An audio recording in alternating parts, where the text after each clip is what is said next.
माफ कीजिएगा मरियम साहिबा, लगता है मैं आपके घर के उसूल भूल गई हूँ। बहुत जल्द याद आ जाएगा इंशाल्लाह। जाके कुछ टेस्ट करवा लूं अपने, ये सोच रही हूँ। खैरियत तो है? कैसे टेस्ट? हम तो बूढ़े हो रहे हैं ना उमर साहब, तैयार है ना आप? बिल्कुल तैयार हो जाता।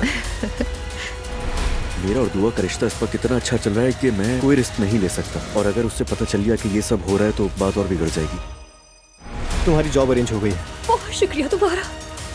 मैंने कभी नूर साहिबा को उस नजर से नहीं देखा फराज, तुम मुतमईन रहो।